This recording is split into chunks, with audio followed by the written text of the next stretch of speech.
Welcome to Purdue. This is a special weekend, commencement.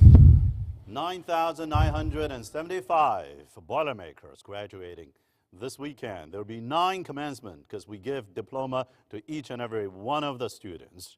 9 commencements. And you're going to hear me give the same commencement speech that many times.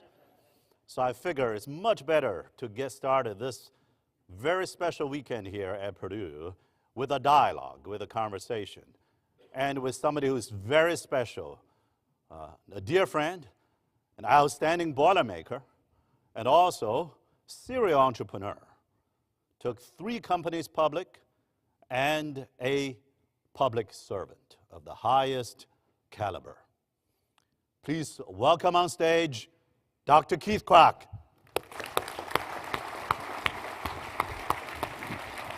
Thanks, man. Now, please, you pick the side. I'll do All okay. right. Hey, but You look good on both sides, by the way. Hey, Mung, you were the one that made me a doctor. That was the only way I could be You know, a doctor. the honorary doctorate degree that Keith received, industrial engineering. Though, hey, you know what? You could be a doctor. I heard there's some university called, what's it called again? IU or something? Down the street with a medical school. So, Where's that?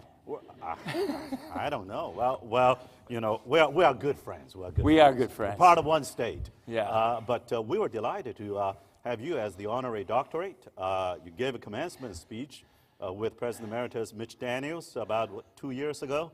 And I remember us getting together for a fireside chat about startups back in 2018 in Silicon Valley.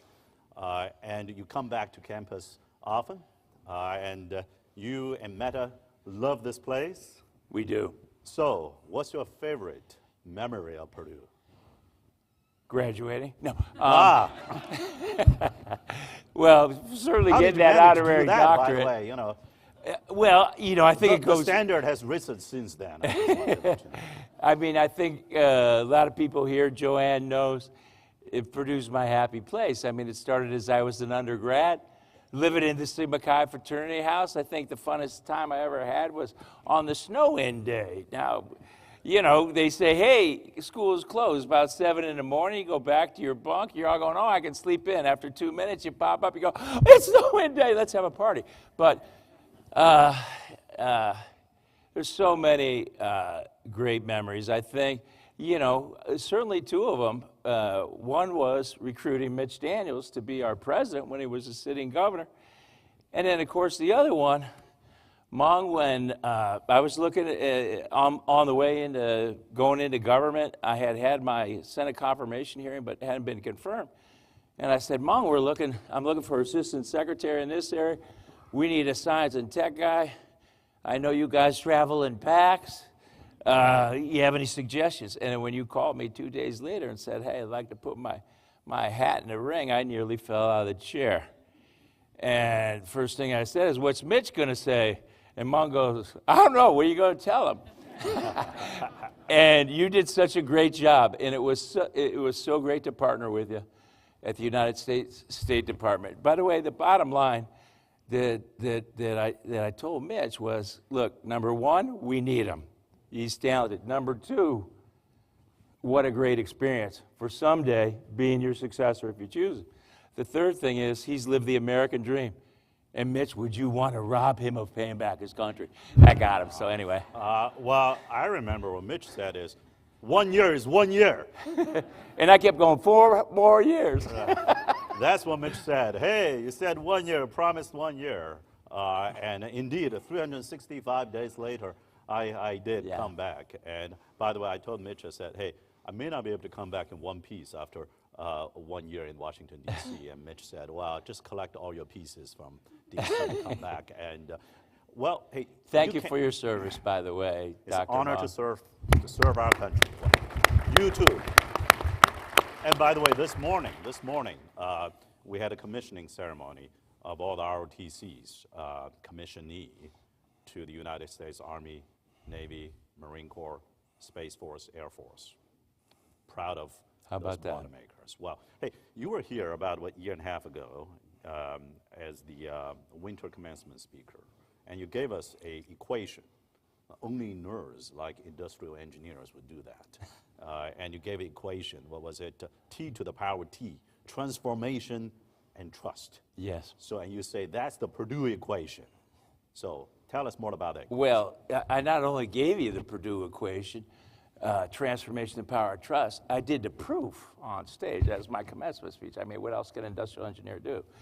And because it was probably the biggest lesson that I learned at Purdue, and that is one of transformation. It starts off with transforming yourself, which I think is what Purdue is all about. And then to learn those principles later, to transform industries, to transform companies, to transform causes. And the biggest thing that I learned is that the most important word in the world, if transformation is the most powerful one, is it's about trust. Trust is the most important word. It's the basis of every relationship, personal, business, or otherwise. You do business with people you trust, you partner with people you trust, you buy from people you trust. And when you combine that with transformation, which is about change, and that's how we develop, prosper, and grow, that's what I learned here. And I also told that story about, my first day at Purdue with Professor Barony. He was heading up engineering. This is Engineering 101. Look to your left. Look to your right. One of you will not be here. Now, I figured that was me, but because the other guys took honors classes, I didn't in high school. And the way I knew that, they told me. And Professor Barony said, what does the equation T squared, the Purdue equation, equal transformation of power? Infinity to the infinity power, which Professor Barony said is the biggest number in the world. Well, look, the final exam is already over. Let's not go into all the math. All right. Okay, that's where I'll stop right there. Okay. Well, these nerdy engineers, once they get started with the equations, it's one after another. So, can't stop. Well, let's talk about that in your equation, trusted technology. And, of course, today's theme is the Krach Institute of Tech Diplomacy at Purdue. What is the Krach Institute of Tech Diplomacy? What is tech diplomacy, and what does it mean to say that technology must advance freedom? Yeah, so if you look at what tech diplomacy is, it's kind of, we created that at the State Department. It's the practice of integrating technology expertise, Silicon Valley strategies, and foreign policy tools to accelerate the innovation and adoption of trusted technology. And why trusted technology?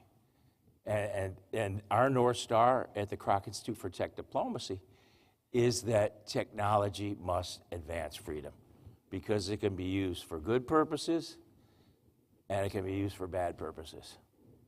And so that's really that mission. And I'm really proud to say, Mung, and founding that with you, what a great honor. And it's rapidly become probably the preeminent authority on tech diplomacy, which now is key because the reality we face as a nation in a free world is ever increasing cyber warfare, seemingly ceaseless, intense variations of technological competition.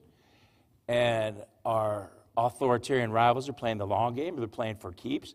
They're playing a game of four-dimensional military, diplomatic, economic, and cultural chess. And at Crossroads is technology. And they're playing that game with little respect for rule of law, property of all kinds, sovereignty of nations, the environment, human rights, the press. So we've got to do something about it. So that's what we're doing. Now, to do something about it, we need to train the U.S. diplomats to be experts to the degree that they need to be in emerging critical technologies. Right. And I remember part of the work was to double the number of science and technology fellows serving of visiting State Department, to create something called regional tech officers. One of my former staffers now, he's leading one of those regional technology offices in Tokyo. And we talked about how can we on this nonpartisan topic with bipartisan support, help to equip the American diplomats Right. with the training that they need Right. to pick up the language and the knowledge Right. of technology. Right. So what is the Krach Institute doing in terms of training Yeah. American diplomats? So we're not just training American diplomats, State Department, Commerce Department. And by the way, Mung, you're absolutely right. You know, you came in, I brought in 12 folks from Silicon Valley, and, you know, they don't teach this stuff at the Commerce Department or the State Department or even DOD or trade. We're now training diplomats around the world. We're also training business leaders, because what's going on in terms of the authoritarian rivals is they're not playing by the rules, right? So if you think about it, may pretend, Berghoff, you're a Silicon Valley CEO, I'm China. I can steal your intellectual property. I don't have to be transparent. I can use forced labor, slave labor. I can use energy, cheap energy, coal-fired power plants. I'm the law, or I don't have to obey the law. I'm going to beat you every time. So you have to do something about that, and you have to figure that out. And Silicon Valley, we practice economic warcraft. It's all about being the category king, but you have to do it by maintaining your integrity, otherwise you don't last long. So these are the things that we're doing, where we're not just training diplomats and government people, but also corporations. How do you compete against that? Now, first of all, I think Mike isn't happy about what you just described. You know, however, now speaking of training the next generation, including students, and I know that you recently had the merger or acquisition of the Global Mentor Network as well. So the mission of Global Mentor Network will continue to thrive in this new arrangement, and the Tech Diplomacy Next Generation Scholarship Program. And early on, you endowed the Krach Leadership Scholars as well. So how are the students at Purdue University, for example, and other universities too, but say at Purdue, the Boilermakers can participate in tech diplomacy in Washington, D.C., in State Department? And by the way, I remember that when Secretary Blinken visited campus September last year, he specifically requested, after the conversation with Mitch and Secretary Raimondo and Todd Young and Eric Holcomb, is to have a special dedicated session just for State Department recruiting, especially of STEM talents. And we had hundreds of students having a conversation with Secretary Blinken about the potential opportunities in the State Department, because usually you don't think about, I'm an engineer, I'm a scientist, I'm a cybersecurity person, why would I go work at the State Department? So how are the students and these next generation scholars participating in the Krach Institute? You know, I think what Secretary Blinken knew, or he sensed, is that we just not only have just great engineering talent, but this engineering talent are great transformational leaders. Transformational leaders of tomorrow, and that's something that Purdue is known for, right? And transformational leader challenges the status quo, inspires, mobilizes, and unifies a high performance team to accomplish a noble mission. It's going to leave a profound impact. That's what they're looking for. And so with the Global Mentor Network, now this stuff's not written in a book. You know, and so what's the fastest way of developing your transformational leadership skills? Well, from my personal experience, it's mentorship. And not just mentorship from one person, but I call it like the hybrid matrix mentorship, you know, where you have multiple mentors. Now, the problem with that is there's not enough mentors to go around in terms of transformational leaders. I mean, how do you have to, will you be my mentor? Will you be my mentor?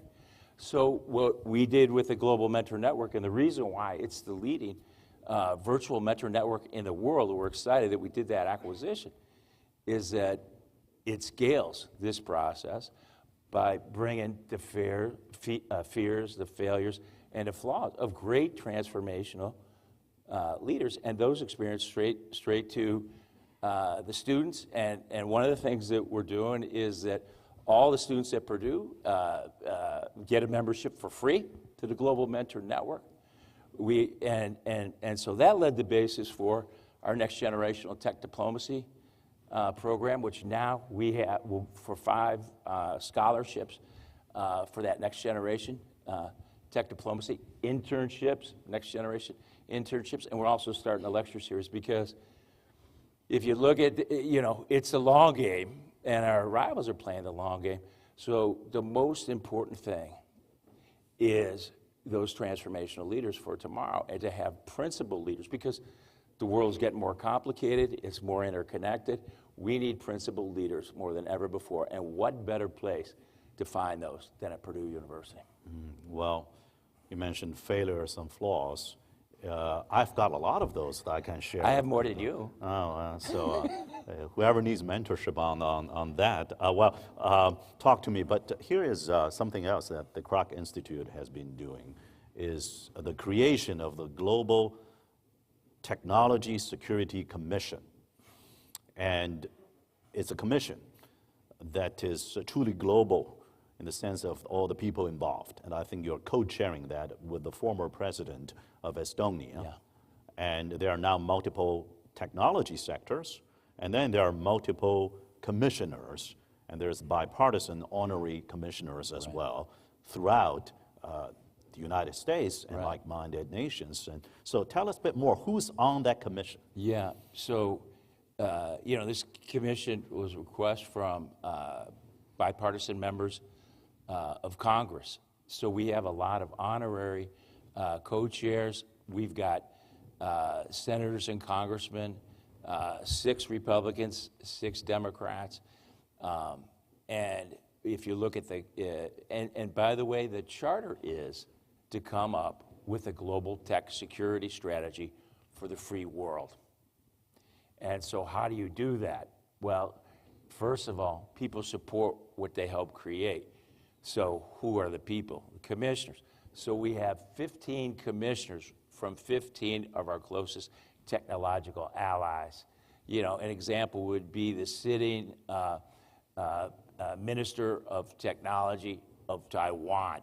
We have the former vice chairman of METI in Japan on his advisory council, by the way, as former prime minister.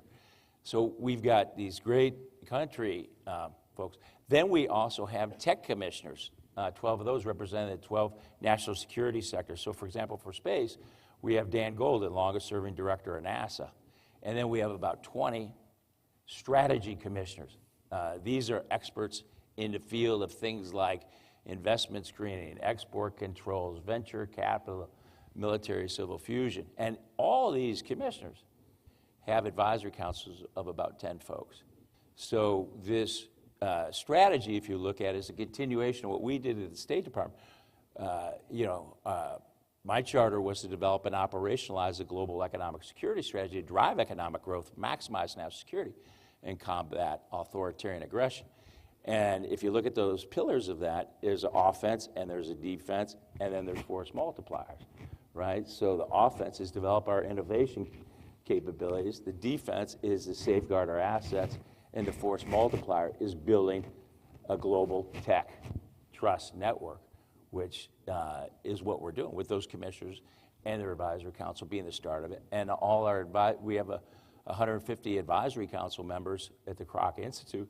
So you combine all those guys. And I just hosted the Deputy Secretary of NATO at my home back in San Francisco last week. And they have a NATO innovation network. And so we said, hey, the fastest way to build a network is a network of networks. So that's what we're doing.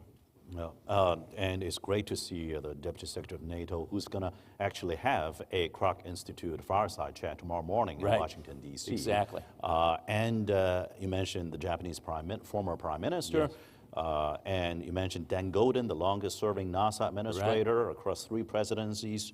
And I think there is former Secretary of Defense Leon Panetta, among many others.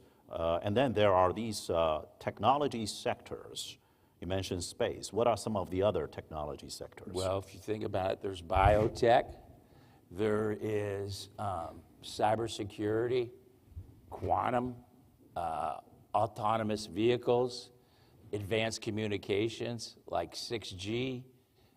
There's also hypersonics, energetics. Really, these things that we do here at Purdue that's on the cutting edge.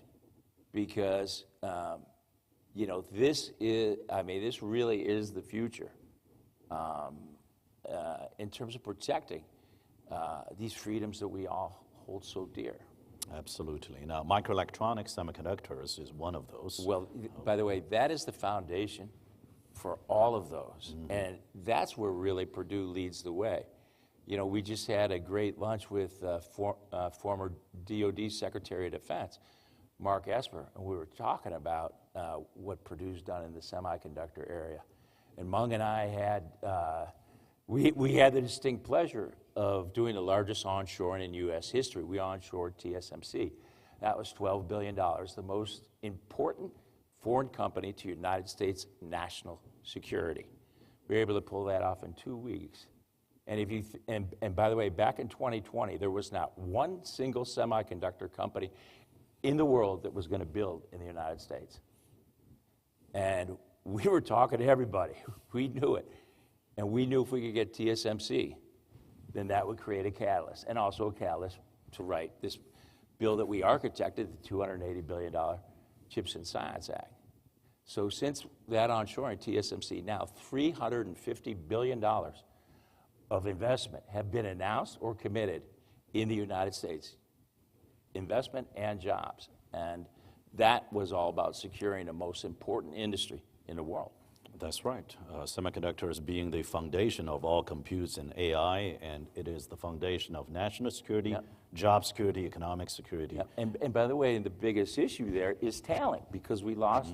So Mung, you know, creates Purdue as the first university to offer a degree in semiconductor engineering. And by the way, I can't even tell you how many people in Washington and in Silicon Valley, they're like, really? Yeah. So once again, leading the way, Mung. Well, it's the whole team here, and I'm bragging. Well, I'm paid to brag about Purdue, but it's also a fact. It's your that job. Purdue, it is my job. It's also true that, as a matter of fact, that Purdue is the #1 semiconductor university in America in terms of research. We've got 50 or so outstanding faculty in terms of education, semiconductor degrees program, the first large-scale interdisciplinary program of its kind in this country, and in industry collaboration. So, you know, last month we convened a CHIPS Act execution summit on the Senate building, and Senator Todd Young and Secretary Gina Raimondo were the guests to the Fireside conversation, just like right now here on the Hill, and talked about the roles of universities in talent pipeline, in innovation, and in industry and government partnership. And you mentioned the CHIPS and Science Act, the bipartisan act, co-sponsored by the senior senator from our beautiful state of Indiana, Senator Todd Young. And I remember back then it wasn't called the CHIPS and Science Act yet. It was called the Endless Frontiers Act. Right. And there was another bill, and then they merged, and then they updated the name. But I remember, this is years ago now, 3 years ago, just thinking about, you know, how do we package this and how do we work with the Hill? And now, as you said, the CHIPS and Science Act, the CHIPS part is appropriated. The science part is authorized but not appropriated yet.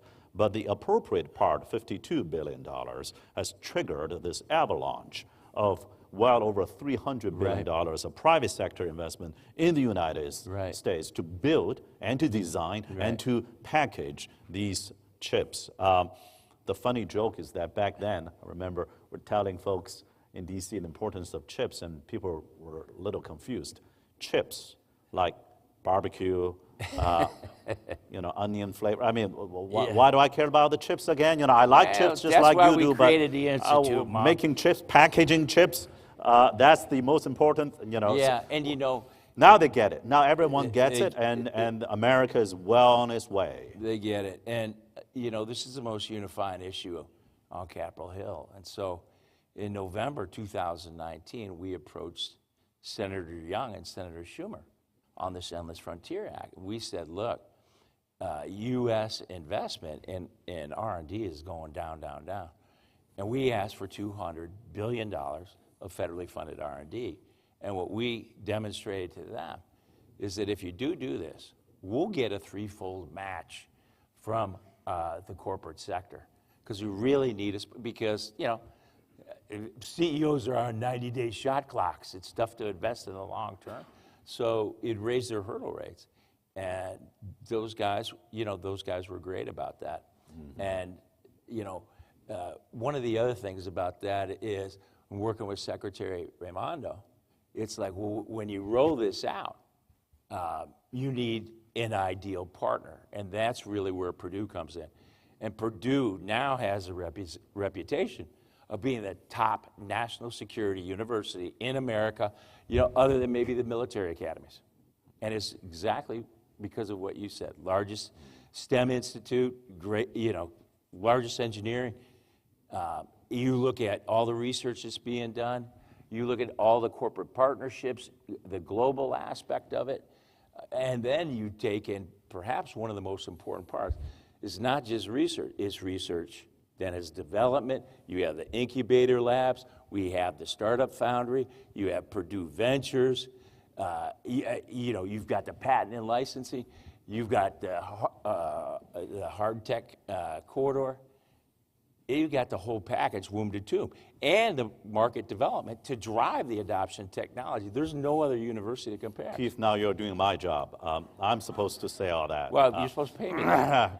Well, you know, I have to seek board approval to pay. Okay, but, you'll never get that. Well, it's also part of my job to acknowledge that we've got a fantastic state of Indiana, the IEDC, Governor Holcomb's leadership, Secretary Brad Chambers' leadership, building out the hard tech corridor. Also, it's part of my job, a distinct pleasure to highlight that it's not just engineers, it's not just semiconductors, not just hypersonics, it's really across board. From HTM, the best HTM, the best ag econ, the top 4, top 3 college of ag in the country. And liberal arts were often a degree, liberal arts, and artificial intelligence. AI major in philosophy, right? And leading the nation, and the C-SPAN archive, by the way. C-SPAN archive and the C-SPAN scholars, borders go to nations, capital. So, you know, I can go on, but let me come back to diplomacy, like-minded partnership. So just this week earlier, we signed the MOU with the Indian government. Purdue University working with India Semiconductor Mission, ISM, which reports to their minister, Vaishnaw. We signed this MOU along with Alyssa Wilcox, Vijay Ragnuthan right there, to talk about workforce development, research collaboration, and industry collaboration. The week before, we were in D.C. along with Senator Young, Governor Holcomb, Secretary Chambers, and the CEO of IMAC. To those who haven't heard of IMAC, it is the amazing collaboration in European semiconductor space. Hundreds of companies and universities in Europe and around the world work together. So IMAC is now investing along with us and the state of Indiana on Purdue campus, its R&D center in America. Right? So what's your thought on working with like-minded partners in terms of student exchanges, faculty exchanges, comparing notes, faculty research collaboration, you know, whether it is in Belgium, right, in IMAC's case, or it's in India, or you know, we're working with Japan a lot as well. You know, Ambassador Rahm Emanuel, the American ambassador to Japan, is very keen to make sure that there's a Purdue-led conversation of semiconductor collaboration between Japan and the United States. Right. Mung, it's everything. You know, one of the questions I got asked in my Senate confirmation is, what would be your strategy to combat authoritarian aggression? And I said, I would harness the U.S.'s 3 biggest areas of competitive advantage by strengthening our partnerships with our allies and our friends, leveraging the innovation, the resources of the private sector, and also amplify the moral high ground of democratic trust principles to like-minded nations. So that's everything. Because if you look at how our authoritarian rivals, what they do is they pick the weak gazelle off from the herd and they go after them. And there is strength in numbers, and there's power in unity and solidarity. That was the key to the Clean Network Alliance of Democracies, because that gave a security blanket over China's retaliation, intimidation, and retribution. So that's kind of on that sense. But the other thing, too, is when you're collaborating with these nations or with these companies, diversity of thought's a catalyst for genius. That's the lesson I learned out in Silicon Valley. So it's these different temperaments, talents, and convictions. So this is so strategic, and Purdue's really leading the way. And Mung, I'm going to compliment you right now because you are just everywhere. It's like boom, boom, boom. And this is just so strategic to what we're doing. I don't see any other university doing these kind of things.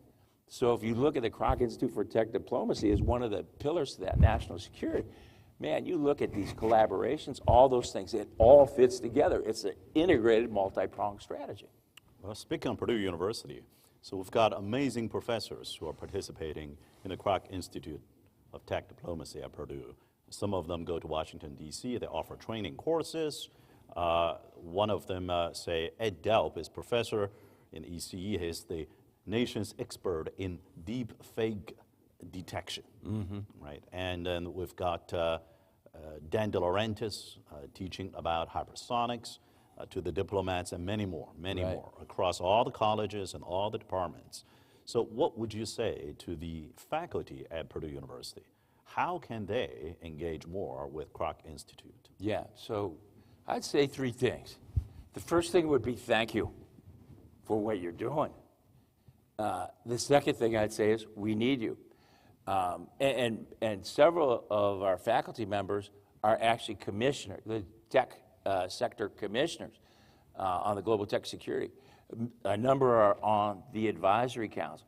We have a whole bunch of them writing different courses for us. And so this is one of the advantages the Krach Institute has, is to leverage this genius gene pool of professors, faculty, scientists, researchers.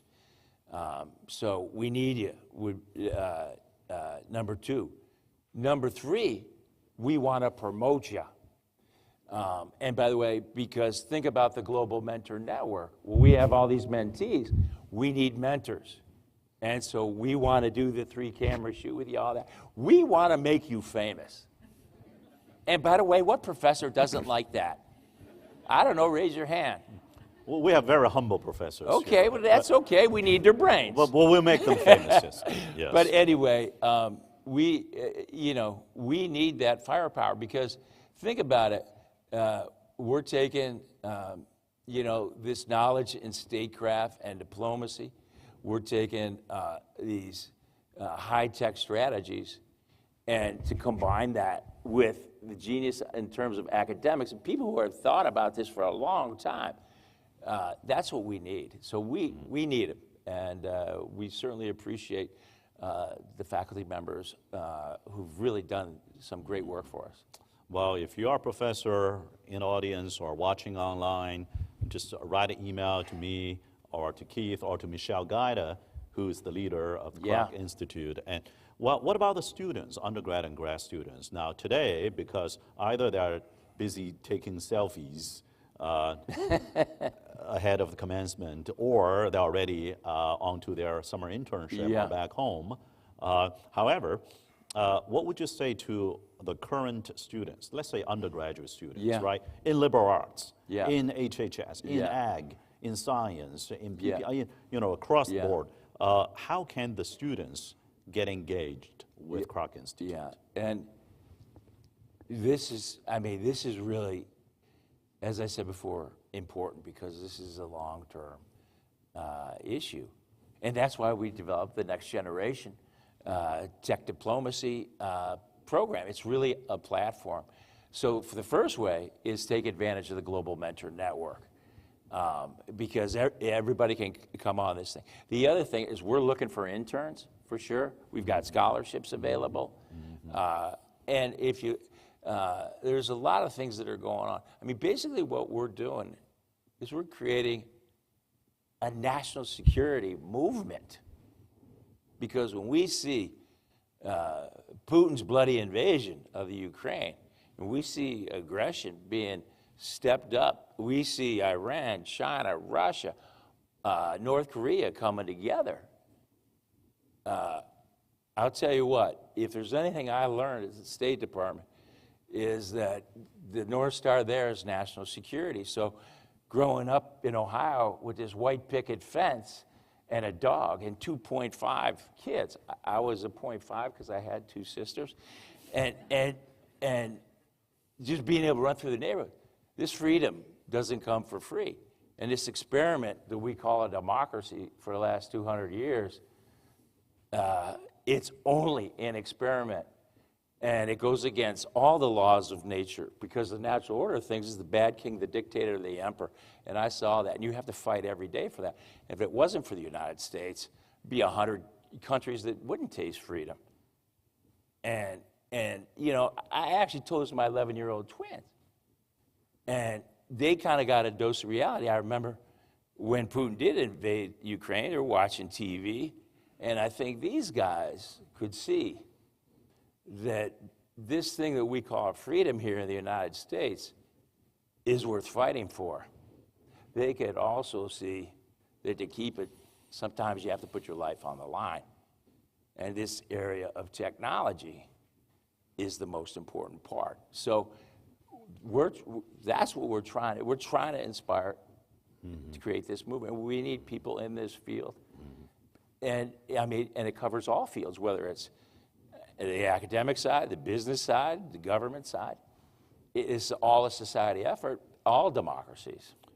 And students, let us know if you want to be engaged, as many of you have started to do so. Absolutely. And there have been many Ukrainians who put their lives on the line. And I just want to also highlight, for example. And all you students, send an email to Mung, which, I'm just kidding. That's funny. Alyssa's looking at that. You know what? And by the way, I get all kinds of emails, and I do respond. I know you them. do. I know you do. You know, I remember getting emails after some basketball games. I got emails after mission season. Yeah. I'm talking about winning the Big Ten tournament. I know. That's what I agree. In Chicago, United Centers, the happy emails. So, no, and I got after mission season some emails and so on. So, you know, do that. And, well, you mentioned Ukraine, right? Just want to highlight that Mitch started a Ukrainian Scholars Program, and it's still ongoing. And we're hosting about 10 or dozen, increasing number, sadly, increasing number of Ukrainian scholars. And we would like to provide a haven of peace and freedom to them until they can return home in safety. Well, about everybody else, I'm not a professor. I'm no longer undergrad student or grad student here. How can I be engaged? Alumni, how can they be engaged? Those in the audience here. And this is an event in conjunction with Purdue for Life Foundation, which is the alumni and development arm of the university. So what would you say to them? Well, you know, I would say the same thing. We want your participation as well. We probably have 30 Purdue alums on the advisory council. So here again, if you're interested, let us know. And there's all kinds of different ways to be able to participate. We certainly all want you to be a member of the Institute. That doesn't take very much. We put out a bunch of publications, those kind of things. So if it's any interest whatsoever, you can send me email, anybody, because we want to increase that membership. And we also, if you have time, we'd love an investment of some time. We're working on a whole host of interesting projects. I'll give you an example of one. So when I was running economic diplomacy, one of the big things in the developing nations is they wanted U.S. They wanted private sector U.S. innovation, and because China was all over them. So one of our initiatives is the Technology Trust Partnership with the objective of closing the digital divide in low-income nations with trusted technology. I'm talking about people and communities who are living on less than $2 a day. This is one of the initiatives we try to do at the State Department. We just ran out of time. Now, we can do that now because there's a paradigm shift. You can get a smartphone for $1, okay? That changes everything. So we teamed up with Opportunity International, the biggest issuer of microloans in the world, $23 billion. And we're partnering with high-tech companies to provide prepackaged solutions out for these these entrepreneurs that don't even have bank accounts yet, and we're able to automate a lot of things. And this is gonna, I think this is gonna be revolutionary. And we've got everybody in Washington all geared up for it. You know, I was chairman of the Development Finance Corporation as undersecretary. That's $60 billion to help developing nations and to advance United States foreign policy. So this is one of the many examples. So because we've got a pretty wide swath.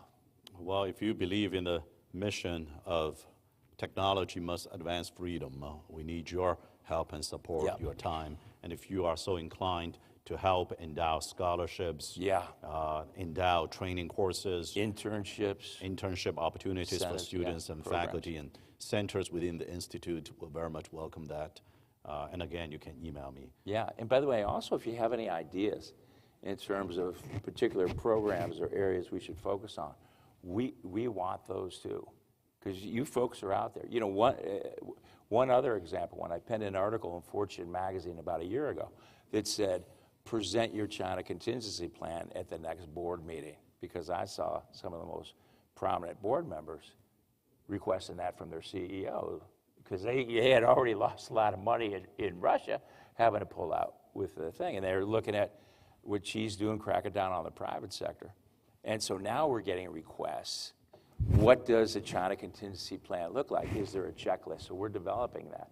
So one of the areas for you guys in the business world, we want to send this out and get you guys, you know, edit it, mark it up, those kind of things, share it, whatever. Well, business community, and I think that I was told that 35 minutes, I don't know how many minutes it's been, but I'm going to Seems like a minute whenever I'm with you, Mung. Wow, the highest compliment. So speaking of business community, and you were in Silicon Valley for decades, and you worked on many successful startups. You brought 3 at least to public stock exchanges, and then you served in federal government, right? Well, what was the similarity? What was the primary difference of working in a startup environment in the Valley versus working in the federal government? Oh, there's I'm going to take that as last There's question. no difference. Ah, okay, No, that's I'm a kidding, short I'm answer. kidding. We're done.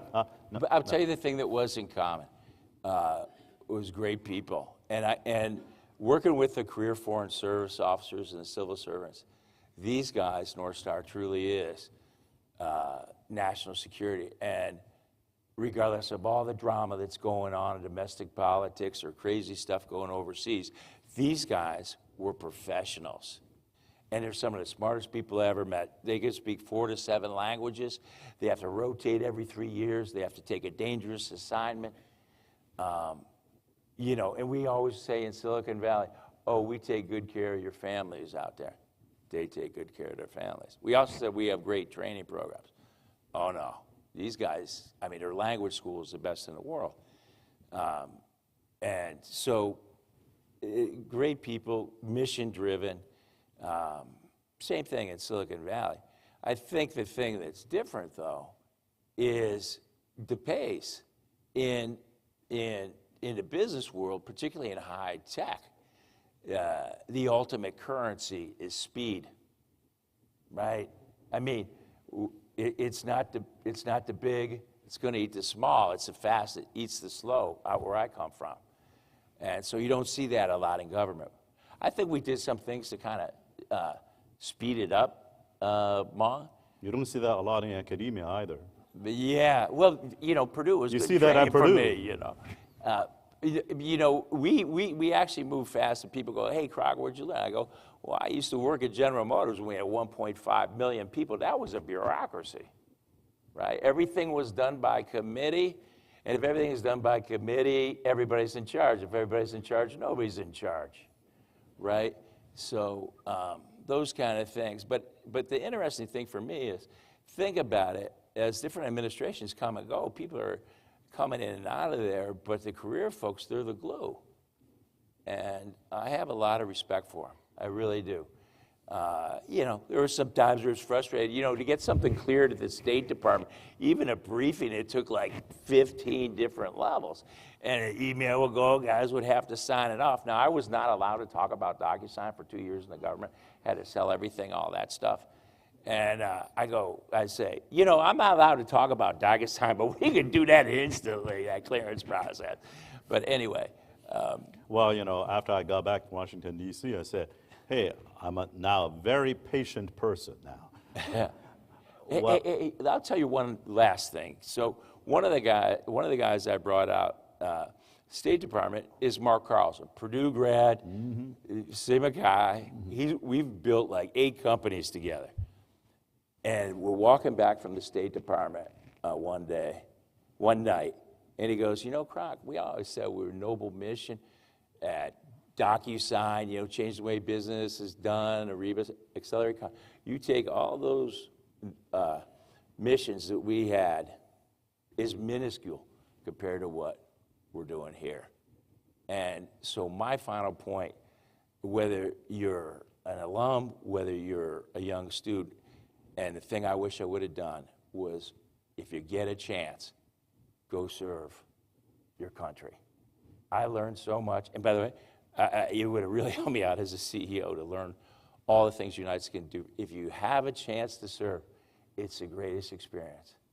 And we're blessed with this American dream. So I'm going to leave it at that. Well, I'm going to actually ask you one final question now, right. now that you said that. Because I assume a lot in the audience also want to know the answer, and that is public service, serving our country. If you have a choice between private sector again, another startup company, versus serving again for America in public service, which one would you choose? I'm coming back to academia. Anyway, that's funny. Well, do we have an opening? Well, you know what? I'll tell you what. Everybody goes, Crocker, you're going to go start another company who came out of government. And it just seems like, nah, kind of done that. So what we're doing at the Krach Institute is, in essence, we're working jointly with the government, right? We've got great backing from the current administration. It's bipartisan. We're, in essence, doing our part private sector-wise in terms of national security. So I look at that as my vocation and my avocation. And that's where I want to make a difference, because when I think at the end of the day, I'm thinking about my grandchildren of my 5 kids. I want them to have freedom, and I know that's not a given. Great American, great Boilermaker. Boiler up, everyone. All right, thanks, man. Thanks, man.